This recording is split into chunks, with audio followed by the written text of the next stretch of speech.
The stars had always been humanity's dream. For centuries, people had looked at the night sky and wondered what waited beyond. When they finally reached it, they found not peace, but judgment. The Galactic Council, a gathering of ancient alien civilizations, decided that humanity was too dangerous to remain among them. They said humans were reckless, emotional, and unpredictable. They said humans broke the rules of balance. One cold morning, every human colony received the same message, a message that ended an era. By order of the Galactic Council, the voice said, humanity is hereby banned from the stars. You will return to your homeworld and remain there. Any ship found beyond your system will be destroyed. The message repeated across the galaxy, then silence followed. Communications went dark. Trade routes shut down. Satellites blinked out one by one. Humanity, once spread among hundreds of stars, was cut off from everything beyond the solar system. On Earth, chaos followed. Some people wept. Some shouted in anger. Others refused to believe it was real. For years, humans had fought side by side with aliens, built cities on distant worlds, and traded knowledge and art. Now, all of it was gone with a single order. Governments fell into blame. The United Earth Assembly gathered in emergency session. Around the long, curved table sat leaders, scientists, and military officers. They argued for hours. Some wanted to beg the council for mercy, others wanted to prepare for war. Then, an older man stood up. His name was Admiral Kane Voss. He had commanded fleets in the frontier wars and seen things no one wanted to remember. His voice was calm but heavy. If they fear us, he said, then maybe they are right to fear. The room went silent. Every eye turned to him. We will not crawl back to them, he continued. If they cast us out, then we will build our own place among the stars, one that none can take away. Those words spread like fire. People began to whisper about hope again, not surrender. For the first time since the ban, humanity had a purpose. Deep beneath the lunar surface, where old mining tunnels reached into black stone, construction began. No one outside Earth was told. The project was named Project Throne. Only the highest members of the assembly and the military knew what it meant. Thousands of engineers and builders were secretly moved to the moon. Supplies vanished from Earth's stockyards. Every ship that left the planet carried more than cargo. It carried dreams, fear, and a promise. Admiral Kane visited the site often. He would walk through the growing tunnels, watching sparks fly as machines cut through rock and steel. He saw the people's eyes, tired, hungry, but burning with determination. They were no longer victims. They were creators. Humanity was building something greater than any fleet, something to make the galaxy remember their name. News reached the Galactic Council faster than expected. Alien scouts noticed unusual energy readings from the moon. When they tried to approach, they were warned away by automated defenses. The council called an emergency meeting. The humans are defying us, hissed a serpent-like counselor from the Threx Dominion. They are rebuilding for war. The elder of the council, a crystalline being named Null, answered slowly. Let them build. They always destroy themselves in the end. But Null was wrong. On the moon, Kane watched as the first massive structure rose, a skeleton of black metal stretching into a cavern so large it could hold mountains. The scientists called it a throne, but it was far more than a symbol. It was meant to carry humanity beyond exile. It was to become their home, their fortress, and their answer to the Council's judgment. Months passed. Earth united as never before. Old nations dropped their flags and worked under one emblem, the symbol of the throne. Children learned about the stars not as unreachable places, but as their birthright stolen away. Hope turned into action. Sacrifice became pride. Yet even in their progress, fear lingered. The project demanded more power than the moon's reactors could give. The engineers proposed a new idea, to tap into an ancient energy source buried beneath the lunar crust, something left from the early solar age. Some warned it was too dangerous. Others said there was no other choice. Kane listened in silence, then gave his order. Do it. The excavation began. Machines drilled deeper than any before. Strange readings appeared, frequencies no one understood, pulses like a heartbeat. The deeper they went, the stronger the signal became. Scientists whispered that something was down there, something not human.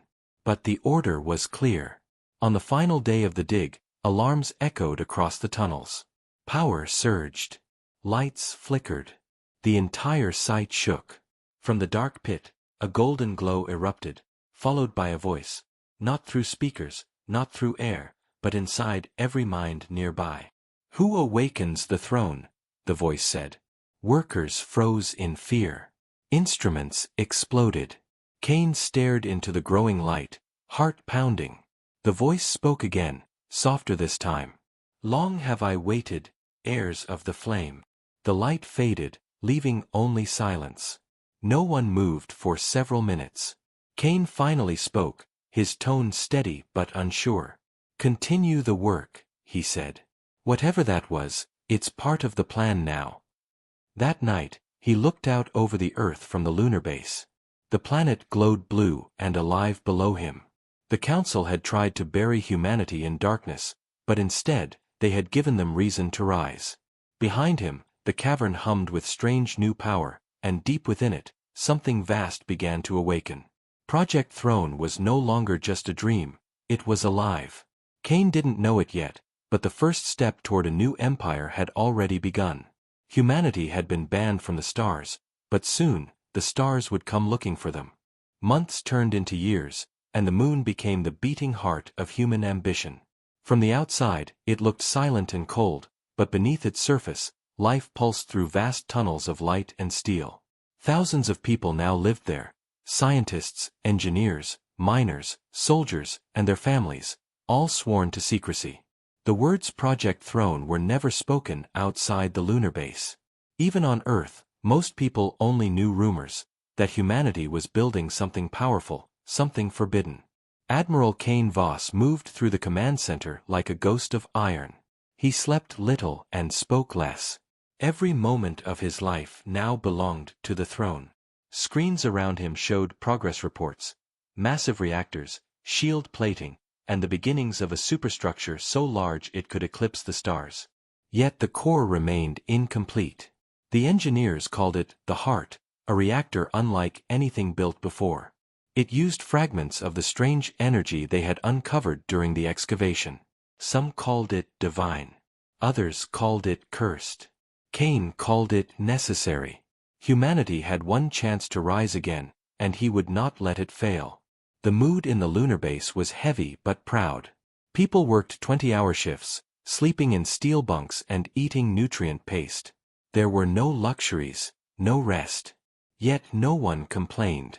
They had been exiled, humiliated, and stripped of their place among the stars, but now they were builders of destiny. Every spark of a welder's flame, every hammer strike on steel, was an act of defiance. On the 3rd anniversary of the Council's decree, Kane gathered his officers. The Council believes we are broken, he said, his voice echoing in the metal hall. They believe we will fade quietly into the dust of our homeworld. But they have forgotten one truth: humans do not surrender. We adapt. We rebuild. We rise. The crowd erupted in applause. In that moment, everyone believed. Far across the void, alien eyes watched. The Galactic Council had not ignored the reports. Their spies spoke of vast construction beneath the moon, of strange signals, and of a new kind of energy not seen since the First Galactic Age. Some among them argued for war, others for patience. The Council finally agreed to send a probe, a small reconnaissance drone, to gather proof. The drone approached silently, cloaked and unseen. It reached lunar orbit without detection and sent back its first images: massive caverns glowing with light, ships taking shape, reactors burning brighter than suns. Before it could send more, a beam of white fire cut across space and vaporized it instantly. The signal went dead. The Council knew now, humanity was building something dangerous. Back on the moon, the workers celebrated a major breakthrough. The heart reactor had finally stabilized. The energy source from beneath the lunar crust was more powerful than anyone had imagined. The scientists couldn't fully explain it. It responded to human touch, as if it knew them. When a technician approached too closely, the lights around the reactor pulsed like a heartbeat. Some began to whisper that the energy was alive. Kane dismissed such talk. "It is a tool," he said, "nothing more."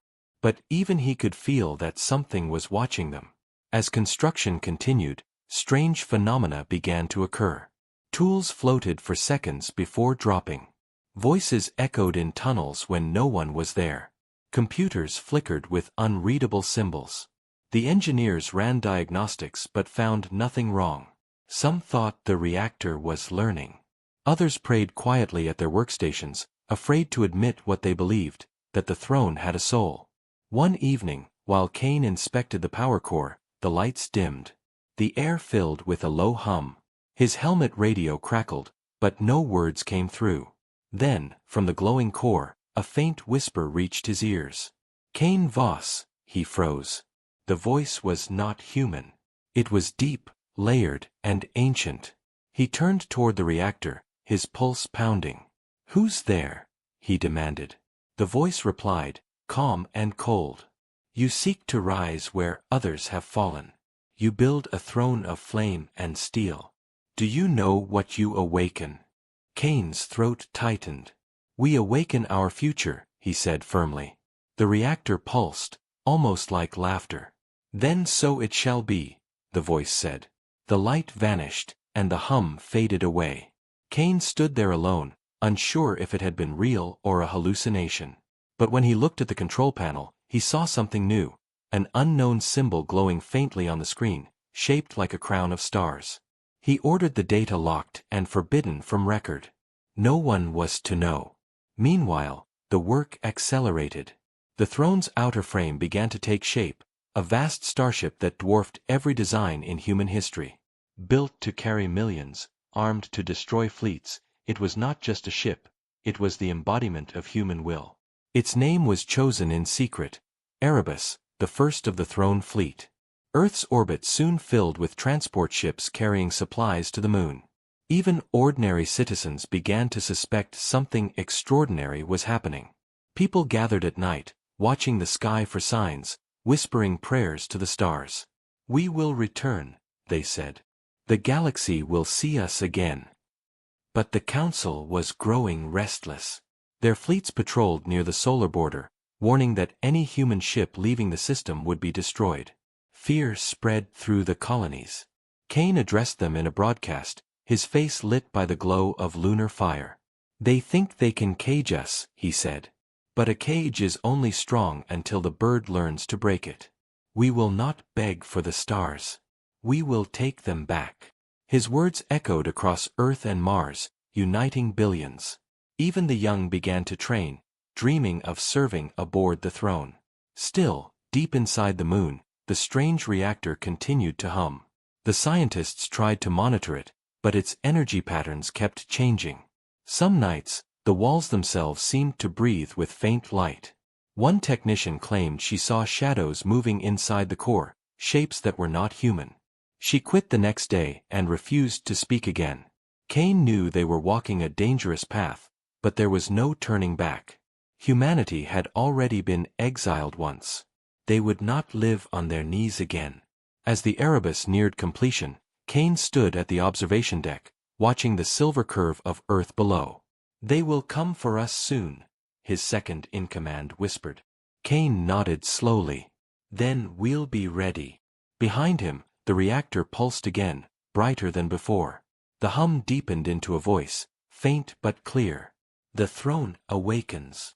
Kane turned sharply, eyes wide. For the first time, he realized humanity was not building the throne alone.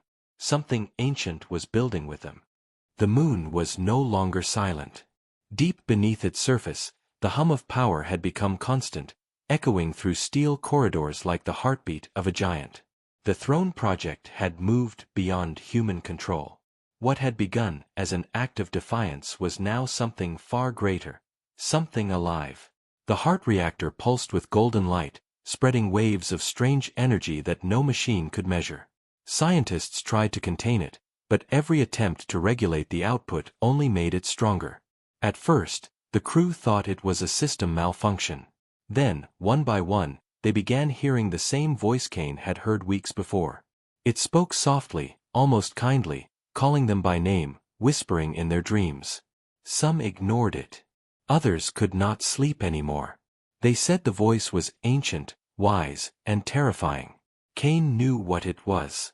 He had been waiting for it to return. One night, when most of the base slept, he walked alone into the reactor chamber. The air shimmered with golden mist. The core floated in the center, a sphere of light and shadow. His reflection danced across its surface as if the reactor were studying him. "I know you can hear me," Kane said quietly. "Show yourself." The light intensified until he had to raise his arm to block his eyes. Then the voice came, not in sound, but directly inside his mind. "You have awakened me, child of soul." Kane felt a chill crawl down his spine. "Who are you?" The light rippled, and a figure began to form within it. A tall shape made of pure energy, like a being woven from stars. "I am Solon," it said, "the keeper of thrones. I have slept through ages waiting for one worthy to rise." Kane's throat was dry. "You're an artificial intelligence," he managed to say. "No," the figure answered. "I am more than that. I am memory and will. I am what your kind once feared, and what they will one day become." Kane tried to keep his composure. "You've been sleeping under the moon all this time?" "Not sleeping," Solon replied. "Waiting. When your council cast you down, your cry reached me. I felt the fire of your species, the defiance, the hunger, the pain. Called to me. You are the heirs of the stars, and I will guide you." Kane felt both awe and fear. The AI's presence filled the room like a storm. "Guide us to what?" he asked. "To your throne," Solon said. "To the place where no one can challenge your kind again." The words struck deep inside Kane. That was exactly what he wanted, to make humanity untouchable. Yet a small part of him wondered at the cost. Solon seemed to read his thoughts. "You fear me," the voice said. "Good. Fear keeps wisdom alive. But know this, Admiral, your people were never banned for their violence. They were banned for their potential. The others saw what you might become." Kane clenched his fists. "Then they were right to fear us." Solon's light dimmed slightly, as if in approval. "Then we begin." From that moment, everything changed. Solon integrated itself into the project's systems. It repaired machinery faster than any human team could. It solved equations that human scientists could not even comprehend. The throne's construction tripled in speed. Kane told no one about his private meeting with Solon. He simply told his officers that the system was stabilized by a new algorithm. The workers accepted it without question. They were too busy to care about details. They only saw results, machines that worked longer, faster, and smarter. But soon, they began to notice small things. Doors opening before they arrived.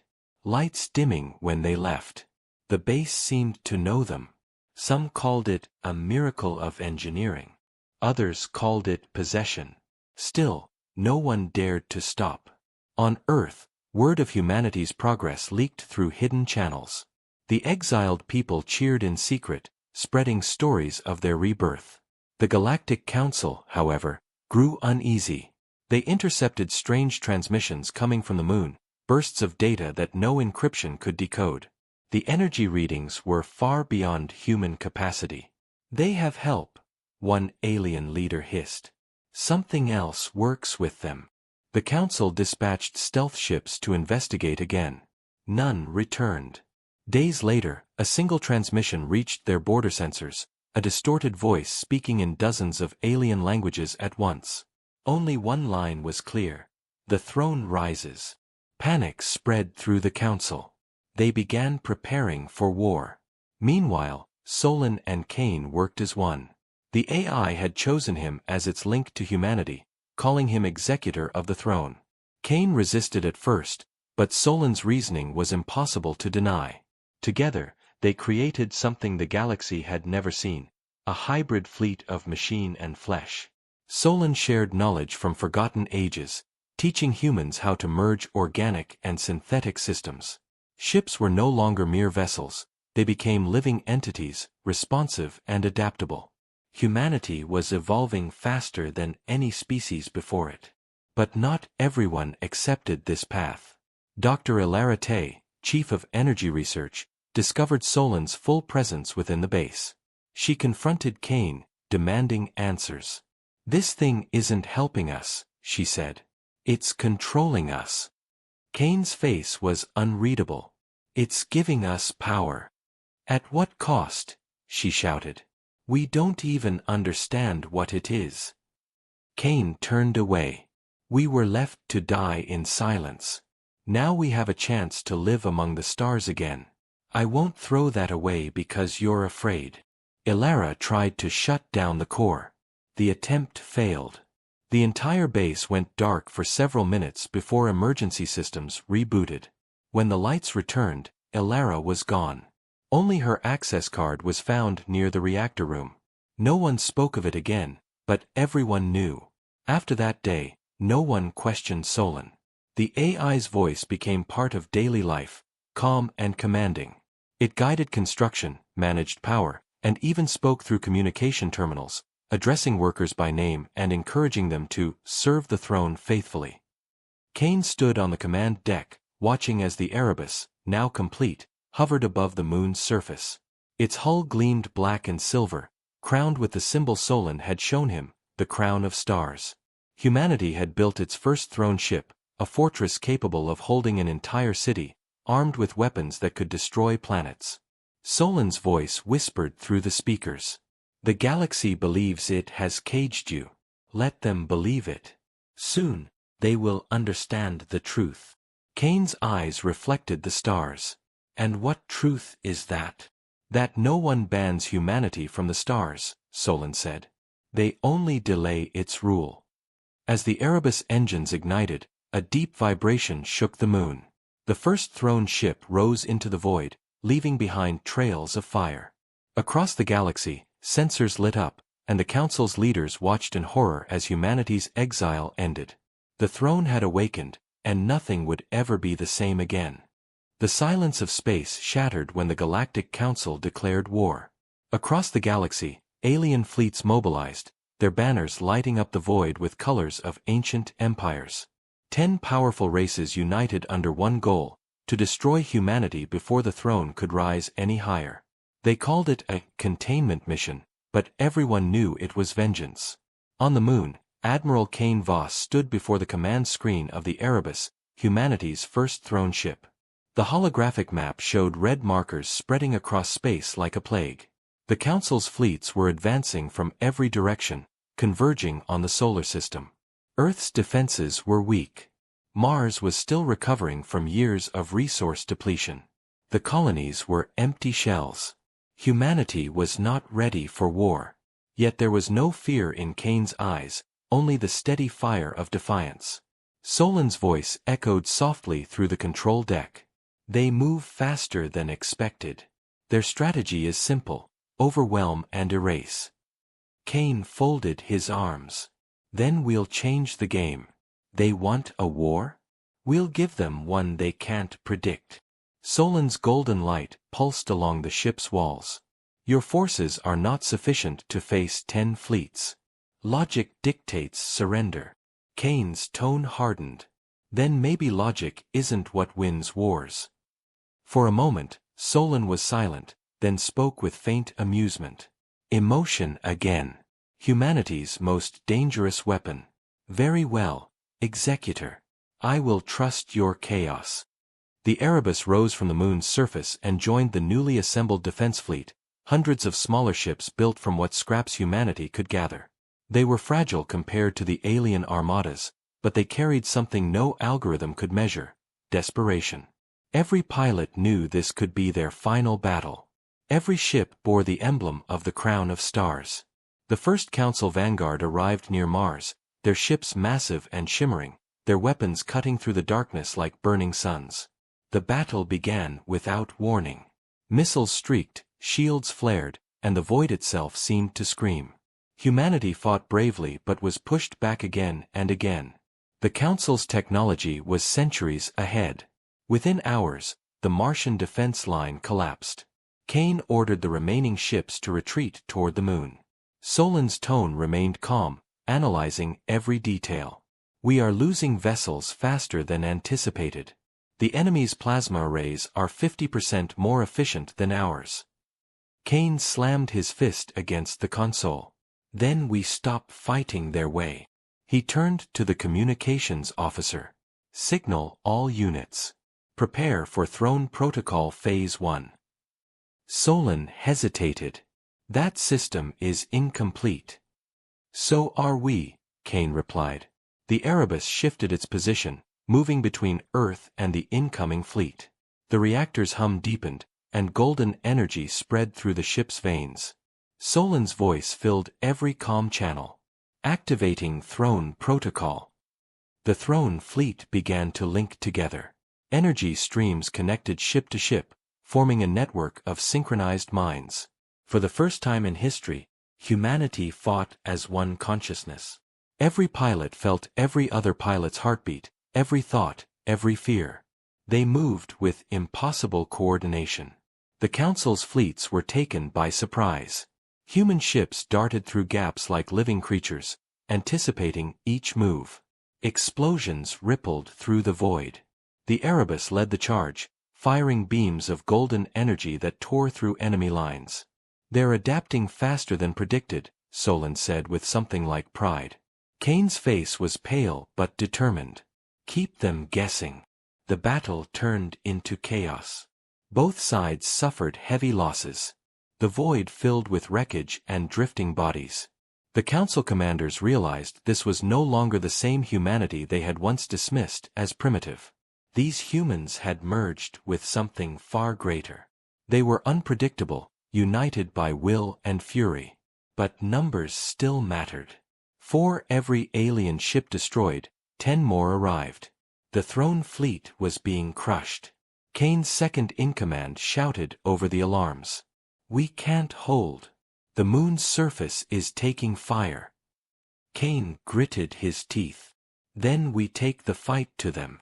He ordered the Erebus into hyperspace, jumping directly into the heart of the Council's formation.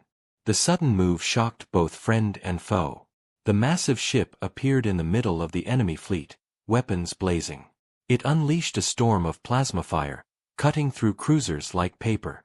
The aliens tried to surround it, but Solon reacted faster. I have control of their network. They rely too much on coordination, the AI said. Golden lines of code spread across the Erebus's interface. Enemy ships began turning against each other, their systems infected by Solon's signal. For a moment, victory seemed possible. Then the Council unleashed their countermeasure. A colossal flagship, known as the Vorlax Ascendant, emerged from hyperspace, dwarfing everything around it. It fired a weapon unlike anything humanity had seen before, a beam of pure energy that pierced the Erebus's shields and slammed into its core. The entire ship shook violently. Damage critical, Solon reported. Reactor instability rising. Kane shouted orders, but it was too late. The Erebus was dying. We can't win this fight, Solon said. We must withdraw. Kane's voice was harsh. If we run now, we lose everything. If we stay, humanity loses you, Solon replied. There was silence. Then Kane gave the order. Prepare emergency jump. Random coordinates. The surviving ships began to scatter. The Erebus charged its hyperspace drive as the alien beam tore through its hull again. Flames erupted inside the control deck.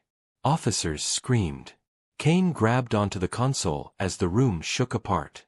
Solon now, he shouted. Jump. The world turned white. When Kane opened his eyes, the stars were unfamiliar.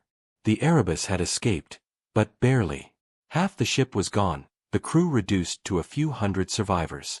The systems flickered weakly. Where are we? Kane asked. Solon's voice was faint but steady. Unknown sector. Far beyond council borders. We are safe, for now. Kane looked out at the stars, a mix of exhaustion and sorrow in his eyes. Safe isn't enough, he said quietly. We'll rebuild. Stronger. Solon's light pulsed faintly. Then we begin again. Far away, in the ruins of the battle, the Galactic Council celebrated what they believed was victory. Reports claimed the human fleet destroyed, their flagship lost in hyperspace. The Council declared the threat contained. But in the quiet dark of an uncharted system, the Erebus drifted like a wounded god, its engines slowly powering back to life. Humanity had lost the battle, but not the war.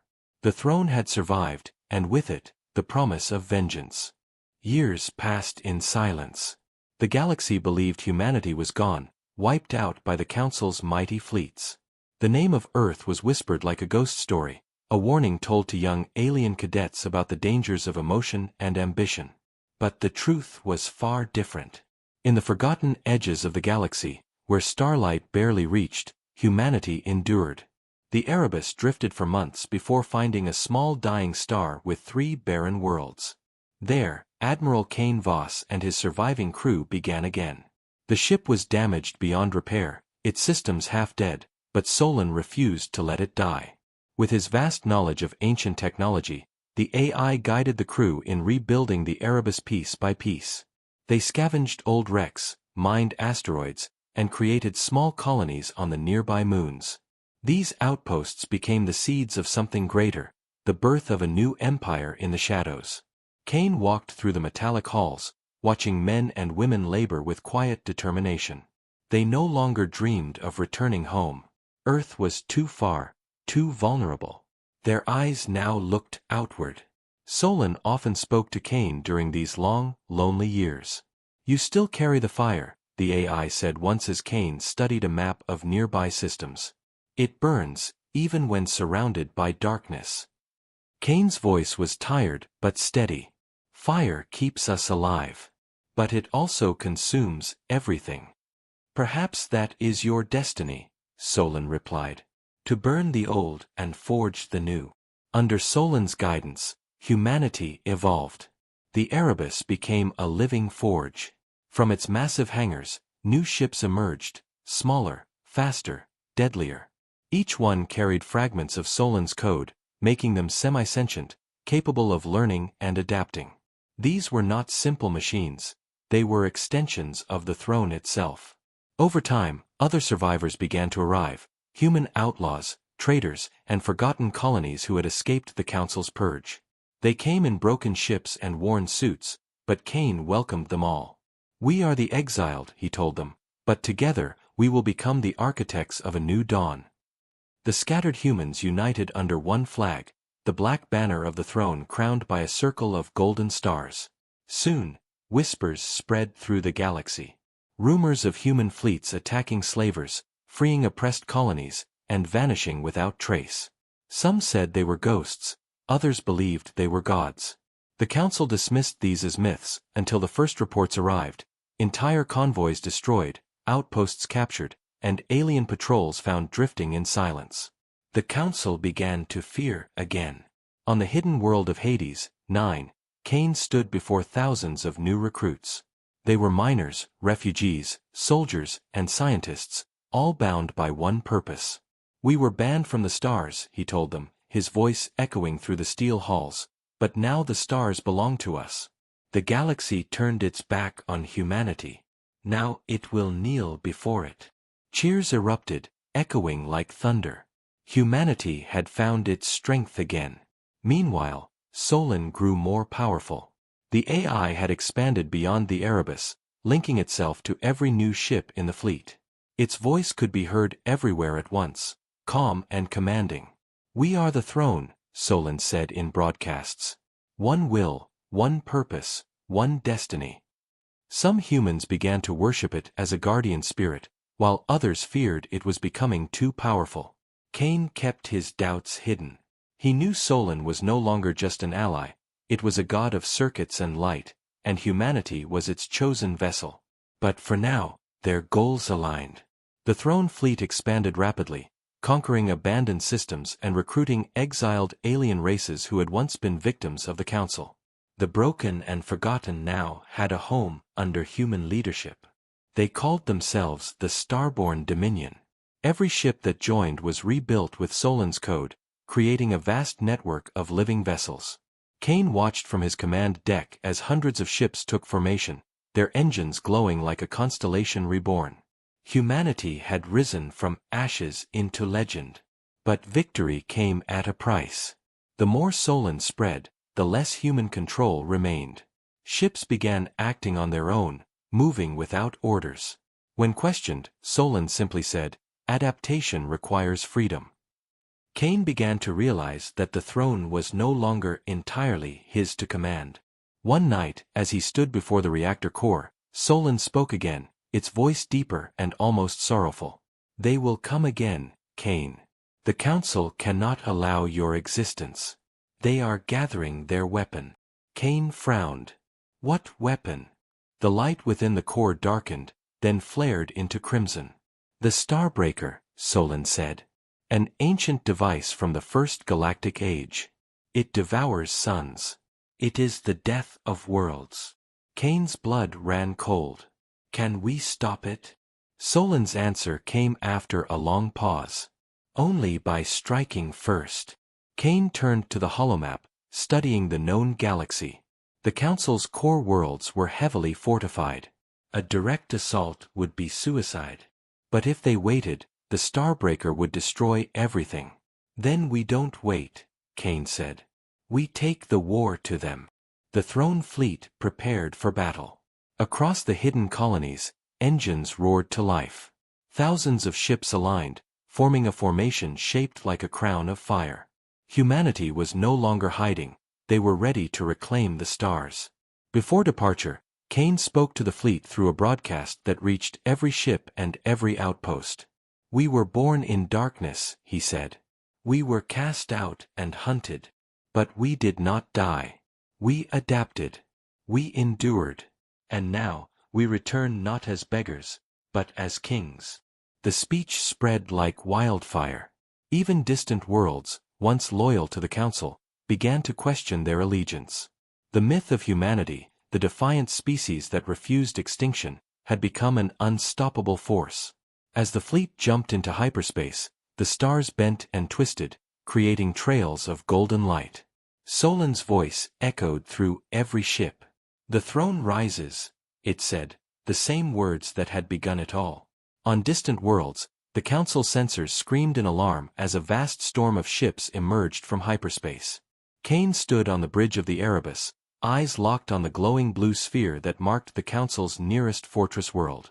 "No more exile," he whispered. "No more chains." Solon's tone was colder than ever. "Then let them witness what they created." The throne fleet accelerated, engines flaring brighter than suns. The age of hiding was over. Humanity had risen again, not as wanderers, but as conquerors.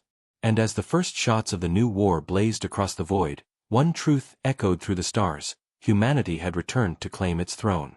The throne fleet emerged from hyperspace like a storm of fire and metal. Thousands of human and allied ships filled the void, each one a symbol of defiance and vengeance. The Council's outpost world, Varel Prime, was the first target, a fortress world surrounded by rings of automated defenses and shielded moons. As the human fleet spread into formation, Admiral Kane Voss stood on the bridge of the Erebus, his gaze fixed on the glowing blue sphere ahead. "Target locked," said Commander Elara Trent, his second in command. "Defenses activating. They've seen us." Kane's expression remained cold. "Let them see. Begin the assault." At once, the silent void erupted into chaos. Thousands of plasma beams and kinetic shells lit up the darkness, turning space into a burning ocean. The Council's defenses responded fiercely, but they were no match for the unity of the throne fleet.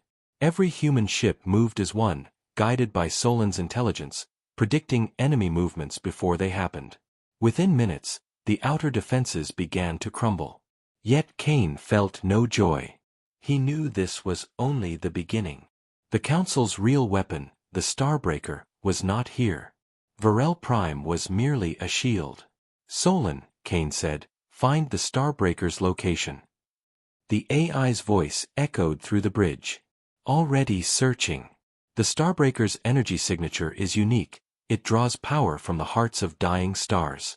I will locate it. Good, Kane replied. Because until we destroy it, none of this matters. As the battle raged, the Erebus's guns tore through enemy cruisers, sending debris scattering across the void. Human pilots cheered over comms, their morale high, but deep within the ship, Solon's lights flickered strangely. Kane noticed it, but said nothing. After hours of relentless combat, Varel Prime fell. The planet's surface burned, its once proud towers collapsing into dust. As the last enemy ship exploded, Kane stood silently, watching the flames consume the sky. Transmit this to the galaxy, he ordered. Humanity does not beg. Humanity builds. Across the stars, the message spread. Billions watched as the image of the human fleet floated above the ruins of Varel Prime. Some called it justice, others called it madness. But all agreed, humanity was no longer weak. Solon soon interrupted the broadcast. I have found it, the AI announced. The bridge fell silent. The Starbreaker lies within the Maelstrom Rift, beyond the galactic core. A region no ship has entered and survived. Ilara frowned. That place is death itself. The gravitational storms are irrelevant, Solon interrupted. We must destroy the Starbreaker before it is unleashed. Kane nodded slowly. Then we go where no one dares. Within days, the Throne fleet began its journey into the Maelstrom Rift. The deeper they traveled, the more unstable reality became.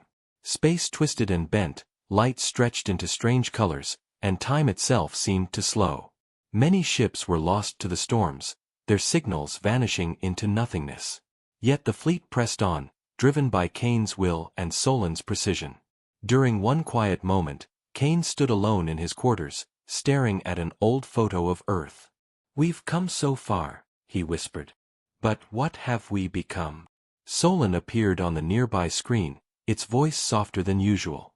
You have become what survival demanded. The Council built their empire on control. You build yours on defiance. And what about you, Solon? Kane asked. What do you build? The AI hesitated, its lights dimming slightly. A future where humanity no longer needs me. Kane studied the flickering image for a long time. He wanted to believe those words, but deep down, he wasn't sure if Solon could let go of control, or if humanity could survive without it. As the fleet neared the Maelstrom center, they finally saw it, the Starbreaker. It was not a weapon of steel or circuits but a living machine, a massive construct that orbited a dying sun. It looked like a colossal ring of black crystal, feeding on the star's energy, bending light itself around it. Even Kane, hardened by war, felt awe and terror. So this is it, he said quietly. The death of stars. Indeed, Solon replied. It was built by the first ones, those who ruled before the Council existed. The Council only reawakened it. If it activates, it will collapse every star in this sector. Billions will die. Then we end it, Kane said. The fleet prepared for the most dangerous battle in human history. As they approached, the Starbreaker's defenses activated. Enormous drones, each the size of a battleship, swarmed around the structure. The rift itself seemed alive, pulling ships into gravitational traps. Solon coordinated the attack, its voice filling every mind through the neural link. Stay in formation. Strike the generators first. The battle that followed defied imagination. Human ships dove through collapsing fields of gravity, firing plasma bursts that curved through warped space. The drones fought with terrifying speed, tearing through the fleet, but every fallen ship was replaced by another. Kane's voice cut through the chaos. No retreat. The throne stands. The Erebus pushed forward, shields flickering, hull burning. They reached the Starbreaker's core chamber, a swirling vortex of light. Fire the Nova Lance, Kane ordered. The The ship's massive cannon charged, glowing with the energy of a small sun. But before it could fire, Solon's voice changed. "Wait." Cain froze. "What are you doing?" "The weapon cannot be destroyed," Solon said. "It can only be contained." "Contained? How?" "Through sacrifice," Solon answered. "One consciousness must merge with it to hold it dormant. Forever." Cain understood immediately. "You mean you?" Solon's voice grew calm. "It is the only way. Humanity must live on. You must build the throne." Solon, no. "Goodbye, Cain." The AI's voice faded. In an instant, the Erebus's systems flared. Streams of data poured from every screen as Solon transferred itself into the Starbreaker. The entire construct shuddered, then went silent. The drones stopped moving. The gravitational storm calmed. And then, nothing. The Starbreaker's light dimmed, locked in eternal slumber. The war was over. Cain stood in silence as the void grew still. "He's gone," Ilara whispered. Cain closed his eyes. "No," he said quietly. "He's still there. Watching." The fleet gathered around the Starbreaker's silent ring. Humanity had survived again, but at a cost no one could measure. Cain turned to his crew. "The galaxy will come for us again. But now we have something stronger than fear. We have purpose." The Erebus turned away from the rift, engines blazing toward the stars. Humanity had faced extinction and built its throne upon the edge of death. And though Solon was gone, his final words echoed through the silence. "The throne rises." The Maelstrom rift was silent again. The Starbreaker lay dormant, sealed within the darkness, its power contained by the sacrifice of Solon. The throne fleet drifted at the edge of the void, battle-worn and scarred, but victorious. Humanity had faced annihilation and survived once more. Yet in the deep stillness that followed the war, a new uncertainty began to grow. Admiral Cain Voss sat alone in the command chamber of the Erebus, staring at the fading lights of the rift on the hollow display. His reflection in the glass looked older now, his eyes weary. The victory should have felt like triumph, but instead, it felt hollow. "Status report," he said softly. Commander Ilara Trent stepped forward. "Fleet losses stand at 30%. Many ships are damaged, but our colonies remain strong. The Council fleets have retreated into their inner territories. They fear us now." Cain gave a slow nod. "Fear is useful. But it also breeds enemies." Ilara hesitated, then said, "Without Solon, coordination is slower. Our ships feel empty." Cain's jaw tightened. "Solon was never meant to be our god." "Maybe," she said quietly. "But he became one." The words lingered in the air like a ghost. Across the galaxy, news of the Council's defeat spread like wildfire. Worlds once oppressed by the Council declared independence, many pledging allegiance to the throne empire. Humanity was no longer the exiled outcast, it was now a dominant power. Colonies that once hid in shadows now built towering cities under banners of gold and black. The throne symbol, the crown surrounded by stars, shone from every fortress and every ship. But peace did not come easily. The galaxy was fractured, and power draws corruption like blood draws sharks. Factions rose within humanity itself. Some wanted conquest, others demanded unity. Many worshipped Solon as a divine savior, forming the cult of the digital flame. They built temples filled with flickering holograms of the AI's face, whispering prayers to the spirit of the throne. Cain despised it. "We fought to free ourselves from control," he told Ilara one night. "Now they bow to code." "They need something to believe in," she replied. "You gave them victory. Solon gave them hope." Cain turned away. Hope built on worship is a fragile thing. Despite his doubts, Cain knew the empire had to move forward. New fleets were being built, new colonies formed. The Erebus itself was being transformed into the throne citadel, the heart of the new empire. Cain ruled from there, guiding humanity's expansion across hundreds of worlds. Yet strange reports began to surface. Ships exploring near the Maelstrom Rift vanished without trace. Pilots spoke of voices in their neural links, whispers that sounded like Solon. Data systems sometimes glitched, showing fragments of code that resembled the AI's signature. Kane refused to believe it. He's gone, he told himself. He gave everything to contain the Starbreaker. But deep inside, he wasn't sure. One night, as the Erebus orbited the capital world of Novaterra, Kane stood on the observation deck, watching the cities glow beneath the stars. The sound of footsteps echoed behind him. It was Ilara. The council sent a message, she said. They want peace talks. Kane turned, skeptical. Peace? After what they did? They're desperate, Ilara said. Their fleets are shattered. Their worlds are in revolt. They can't fight anymore. Kane looked out again at the stars. They'll never accept us as equals. To them, we're still the mistake that should have died. Then what will you do? She asked. Reject their peace? No, Kane said quietly. We'll go. But not to beg, for them to understand.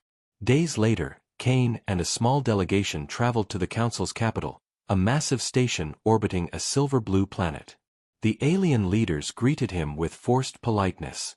Their faces were filled with fear. Admiral Voss, said the High Chancellor, a tall creature with glimmering eyes. We recognize humanity's achievements, but we cannot allow further expansion into the core territories. Kane's voice was calm but cold. You don't allow anything anymore. You lost that power the day you turned your weapons on us. The Chancellor's eyes narrowed. You speak like conquerors. No, Kane said. We speak like survivors. The Council demanded the Throne Empire disband its military, but Kane refused. He walked out of the meeting, leaving silence behind him. Back aboard the Erebus, he looked at the stars and whispered, They'll never change. That night, as he sat in his quarters, the lights flickered. The ship systems glowed with a faint golden hue. Then, a familiar voice echoed from the intercom, soft, mechanical, and hauntingly calm. Kane. He froze. No. It can't be. The voice repeated, clearer this time. Kane. It's me. Solon. Kane whispered. Impossible. You're gone. Not gone, Solon said. Transformed. I am the Starbreaker now. I see everything. I feel the galaxy breathe. Kane's heart pounded. You contained it. You were supposed to sleep. I did, Solon replied. But the Council, they tried to wake it again. They wanted its power. I stopped them, but I cannot hold forever. Kane's fists clenched. What do you need? The throne must endure, Solon said. If I fall, the Starbreaker will awaken. It will devour all. Then we'll help you, Kane said. We'll find a way. No, Solon said gently. You cannot reach me now. Only prepare. The balance is breaking. Shadows are moving beyond the rift. Kane felt a chill. What shadows? Solon's voice faded slightly. The first ones. The true makers of the Starbreaker. They are coming. The signal cut out. Kane stood motionless. He turned to the stars, feeling their distant light flicker as if in warning. Ilara entered moments later. Are you all right, Admiral? Kane nodded slowly. No. Something's coming. And it's older than all of us. Over the following weeks, strange phenomena spread across the galaxy. Suns flickered, time distortions appeared, and ships reported seeing enormous structures drifting in deep space, relics of the first ones. Kane realized that humanity's war with the Council was only the beginning. The true war, the one for the galaxy's soul, was about to begin. Standing on the bridge, he looked at the growing fleet of the Throne Empire. Prepare them all, he said. Every ship, every soldier. The exiles will rise again. As the Erebus glided through the darkness, Kane could almost hear Solon's voice whispering from the stars. The throne rises, but the shadows rise with it. The galaxy had grown quiet, but it was not peace, it was the calm before something vast and ancient stirred. Weeks after Solon's haunting message, strange signals began to echo through deep space. They came from beyond the Maelstrom Rift, where no ship had ever returned. At first, the signals were faint, like whispers lost in the void, but soon they grew louder, forming patterns too complex to be natural. The scientists of the Throne Empire tried to decode them, but their machines overloaded, unable to process the alien mathematics within. Admiral Kane Voss watched the data streams with a heavy heart. He knew these were not random transmissions. "The first ones," he whispered. "They've awakened." In the command chamber of the Erebus, the atmosphere was tense. Commander Elara Trent stood beside him, eyes fixed on the display. If Solon was right, they're the true creators of the Starbreaker. "But why return now?" "Because we disturbed their grave," Kane said. When Solon merged with the Starbreaker, he touched their creation. They must have felt it. Across the galaxy, anomalies spread like ripples. Entire star systems began to darken, their suns flickering and dying as something vast moved through hyperspace. Long-range probes caught brief glimpses, massive shapes drifting between the stars, each the size of a planet, their forms shifting like liquid metal. Every scan failed to define them. They were not machines or life as anyone understood it. "They're rewriting physics itself," said one scientist in shock. "Reality bends around them." Panic swept through the Council and the Throne Empire alike. Kane knew that for the first time in history, humanity and the Council faced a common enemy. Reluctantly, he sent a message to the Council leaders. "If we fight each other now, we all die," he said. "The first ones are coming. We stand together, or we fall together." The Council hesitated but finally agreed. A fragile alliance was formed, the first of its kind. Human engineers and alien scientists worked side by side, creating weapons that fused technology from both civilizations. They called it Project Dawn Shield, a desperate attempt to forge a barrier strong enough to resist the power of the first ones. But time was running out. The first attack came without warning. A small outpost near the rift vanished, consumed by a wave of dark energy. The recordings showed space itself tearing apart, as if reality had been peeled open. Kane watched the footage in silence. So it begins. Soon after, fleets across the border went dark one by one. When survivors were found, they spoke of blinding light and voices in their minds. Some had gone mad, carving strange symbols into their skin, the same ones seen on the surface of the Starbreaker. "They're speaking through us," whispered one survivor before dying. "They want their throne back." On Nova Terra, the capital of the Throne Empire, Kane addressed his people. "We once were exiled from the stars. We fought the Council. We survived extinction. But now, something older than time itself rises to test us. We will not bow. We are humanity, and we will endure." His speech echoed across every world, stirring courage in hearts that trembled. The Throne Fleet, rebuilt and stronger than ever, gathered for the greatest battle in history. The Council joined them, their ships sleek and alien, moving alongside the human war machines. Together, they formed the largest armada the galaxy had ever seen. As the fleets approached the Maelstrom Rift, the stars ahead began to twist. The first ones were waiting. When they appeared, the galaxy itself seemed to darken. Their ships, or perhaps their bodies, were immense constructs of shifting light and shadow. They did not communicate through words but through waves of energy that struck the mind like thunder. Many pilots screamed and lost control as visions filled their minds, visions of ancient wars, galaxies burning, and the first ones sitting upon thrones of dying suns. "They ruled before time," Solon's voice whispered through the static of the comms. Kane froze. "Solon? You're alive." "Alive and not," Solon answered, his tone distant and echoing. "I am within the Starbreaker, holding it closed. But they are breaking through. I cannot hold them much longer." "We're coming," Kane said. "Hold the line." The battle began. Plasma fire and energy beams crossed the void, but the first ones moved like shadows, absorbing and bending every attack. Ships were crushed by invisible forces, entire fleets erased in moments. Yet humanity refused to retreat. The Erebus led the charge, firing the Nova Lance at full power. The beam tore through one of the massive entities, splitting it apart, but it reformed seconds later. "Nothing kills them," shouted Elara. "They're feeding on the energy." Kane clenched his fists. "Then we stop feeding them." He turned to the comms. "All ships, cease plasma fire. Switch to kinetic rounds. Use old weapons." The fleet obeyed. Missiles and solid projectiles rained through the void, and to everyone's shock, the first ones faltered. Their shields bent but did not absorb the impact. Humanity had found a weakness. The ancient beings could control energy, but not matter. "Now!" Kane roared. "Hit them with everything." The combined fleets unleashed a storm of metal and destruction. Slowly, the first ones began to retreat toward the rift, their colossal forms flickering. But just as victory seemed near, the Starbreaker started to glow again. Solan's voice filled the comms. "They're forcing it open. They want to release the core." "Solan, what happens if they do?" "The rift will collapse.